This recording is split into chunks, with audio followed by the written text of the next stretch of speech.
Hello and welcome to the cricket talks. मैं हूं आपका होस्ट और दोस्त अभिजीत सिंह। तो स्वागत है दोस्तों दिन 2 के रिव्यू में। आज हम बात करेंगे पांचवा टेस्ट जो कि ओवल में खेला जा रहा है उसके दूसरे दिन के बारे में। आज हमें क्या नहीं देखने को मिला। एक बहुत ही खूबसूरत बॉलिंग परफॉर्मेंस, एक अग्रेसिव बॉलिंग परफॉर्मेंस और एक ऐसा कमबैक जो लग रहा था कि मैच आज दूसरे दिन से ही इंडिया के हाथ से निकल जाएगा। वो अभी एक तराजू में खड़ा है कि किसी भी साइड जा सकता है वो। तो शुरुआत करते हैं इंडिया की बैटिंग से। बैटिंग का तो क्या ही कहें इंडिया की, मतलब कब बल्लेबाज आए और कब ग्राउंड से चले गए पता ही नहीं चला। पलक झपकते ही ऐसा लगा कि इंडिया की पारी ख़त्म। लास्ट 3 बल्लेबाज इंडिया के 0 रन पे आउट होकर चले गए। तो खैर उनसे कुछ ज़्यादा उम्मीद भी नहीं कर सकते हम कि वो बहुत बड़ा स्कोर हमको करके दें, लेकिन फिर भी एक रहता है कि अगर टेलेंटर आए, अगर डिफेंस नहीं हो पा रहा तो थोड़ा सा बैट इधर उधर घुमाए, एक आध एज लग के 2-4 रन बन जाते हैं। तो वो तो हमको देखने के नहीं मिला। लेकिन आज जो मेन बात करने वाली है वो है इंडिया की बॉलिंग यूनिट की, वो है डीएसपी सिराज की और प्रसिद्ध कृष्णा के एक बहुत ही अच्छे कमबैक की। आज दोनों ही काबिलियत तारीफ़ के हकदार हैं। दोनों की जितनी तारीफ़ की जाए उतनी कम है। प्रसिद्ध कृष्णा की सिलेक्शन इस मैच में थोड़ा सा डाउटफुल था। मैं खुद भी सपोर्ट नहीं कर रहा था उस चीज़ को, लेकिन उन्होंने दर्शाया कि why he is the first choice for this match. तो शुरुआत करते हैं इंग्लैंड की बैटिंग से। इंग्लैंड के बल्लेबाज जब क्रीज पे आए तो जैसी बैटिंग वो करना स्टार्ट किए तो ऐसा लग रहा था कि आज तो मैच गया हाथ से। मतलब ये आज ही 400 बना के जाएंगे और टीम इंडिया को एक ऐसे बैकफुट पे छोड़ के जाएंगे कि जब वहाँ से कमबैक हो ही नहीं सकता। जैक क्रॉली और बेन डकट ने आके इंडिया के गेंदबाजों को मारना शुरू किया। पहले सेशन में उन्होंने 11 ओवर में लगभग 75 रन बना दिए थे, फिर 15 ओवर में 109 जब जाके पहली विकेट गिरी बेन डकट की। तो मतलब इस तरह से बैटिंग की जा रही थी कि मतलब सामने वाले बॉलर्स तो कोई बॉलर्स मान ही नहीं रहे थे। एक बहुत ही खूबसूरत बैटिंग, मतलब वो शॉट्स भी खेल रहे थे, अच्छे शॉट्स खेल रहे थे। मतलब ऐसा नहीं है कि बस बैट घुमाए जा रहे थे, बहुत ही अच्छे शॉट्स खेल रहे थे। तो मतलब ऐसी बैटिंग की उम्मीद हम इंग्लैंड से रखते हैं, बिकॉज उनके खेलने का तरीका टोटली पिछले 3-4 साल से बदल चुका है जब से ब्रेंडन मैकलम इस टीम के कोच बने हैं। हालांकि लास्ट 2 मैचेस में उन्होंने प्रॉपर टेस्ट टेक्निक अपनाई सो दैट कि इंडिया की बॉलिंग और इंडिया के टेक्निक को वो टैकल कर पाए। लेकिन इस मैच में उन्होंने फिर वही अपना अंदाज़ अपना लिया है कि हम खेलेंगे तो भाई ऐसे ही खेलेंगे, दूसरी टीम को परेशान करके ही खेलेंगे। तो ऐसा हुआ कि पहले 100 रन की पार्टनरशिप तो विदाउट कोई विकेट लॉस हुए लगी, लेकिन उसके बाद जब बेन डकट आउट हुए तो थोड़े ही अंतराल के बाद जैक क्रॉली भी चले गए।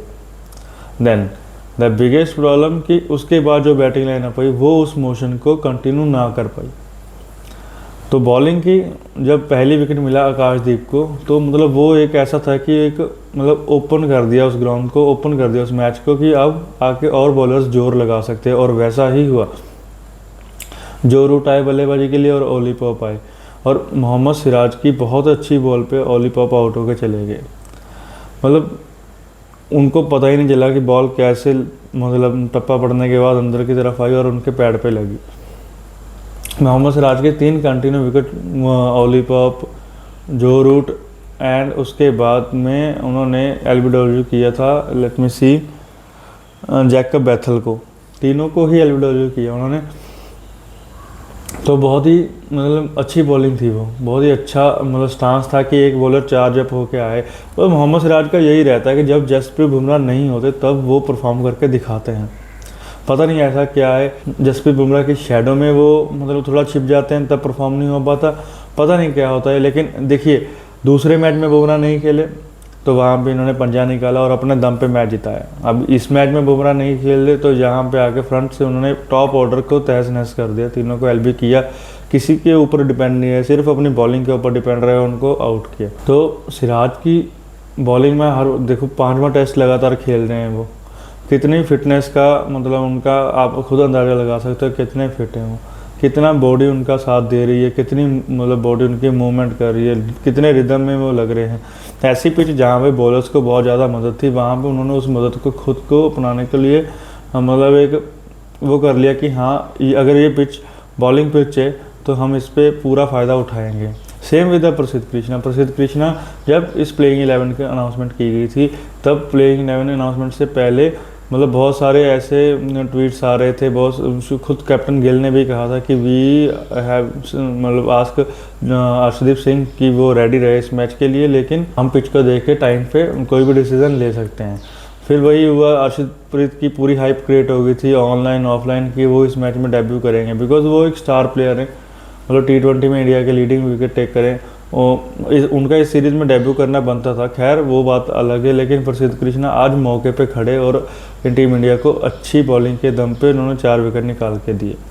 ऐसा ही होता है, क्रिकेट गेम ही दिन का दिन गेम है। मतलब अगर हम किसी की बैड परफॉर्मेंस के चलते उसके अगले मैच में भी उसको हम इतना चांस ना दें कि वो वहाँ आके परफॉर्म करे और उसको अंडर कॉन्फिडेंस फील करवाएं, तो वो गलत है।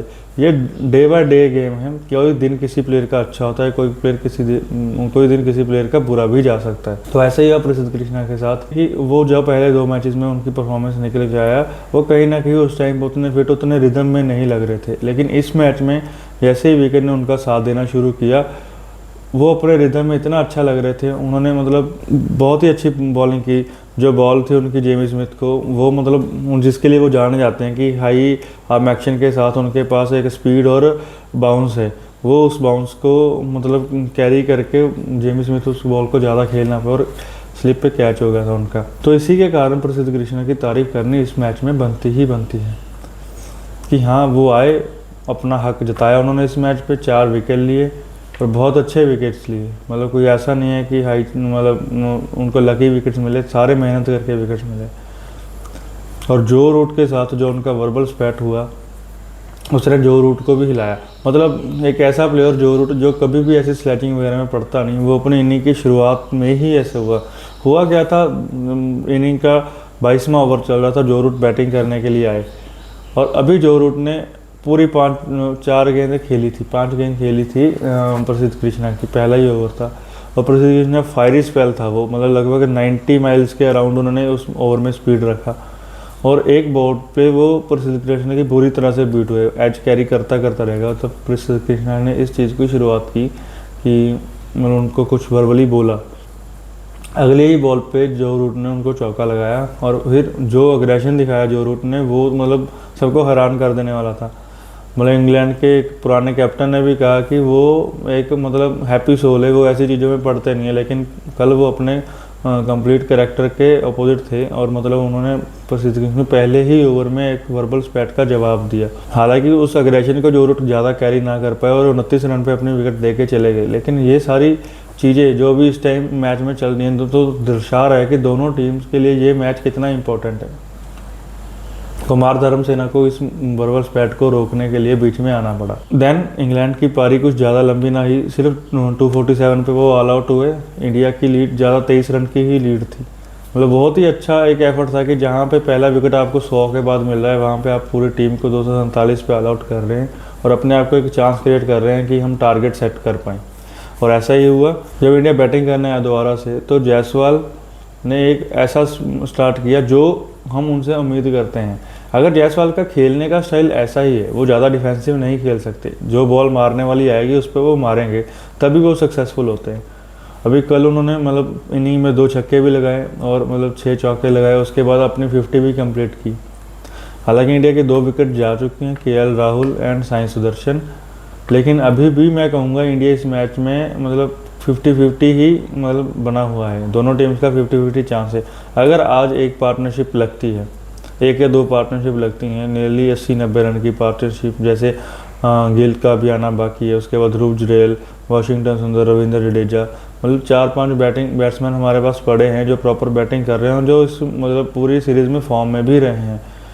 तो अगर 2 पार्टनरशिप ऐसी बन जाती हैं कि 80 या 90 स्कोर की पार्टनरशिप लग जाती है और मतलब टोटल इंडिया का 300 के अराउंड या 250 के 300 के अराउंड स्कोर बनता है, तो वो भी मतलब इनफ है इस टेस्ट मैच में, जहाँ पे आपने देखा पहले इनिंग में दोनों का लो स्कोरिंग टोटल हुआ। लेकिन एज ए टीम इंडिया को अभी टारगेट सेट करना, तो ऐसा सोचना चाहिए कि 350 के अराउंड टारगेट दे, ताकि इंग्लैंड जीत के लिए अगर जाए तो वो हाई रिस्क क्रिकेट खेल के ही जाए और हमारे बॉलर्स को भी चांस मिले कि वो अपना एफर्ट पूरा डाल सके। अगर टोटल ऐसा रहता है कि 200 के नीचे या कुछ भी, फिर इंग्लैंड काफ़ी बूस्टअप होके आएगा और मतलब उनके बैट्समैन का खेलने का तरीका आपको पता ही, अगर उनका एक भी बैट्समैन सेट होगा तो फिर वो मैच हाथ से जाएगा ही जाएगा। तो ये था कुछ दूसरे दिन का पूरा कच्चा चिट्ठा कि कैसा रहा मैच, कैसा रहा दूसरा दिन।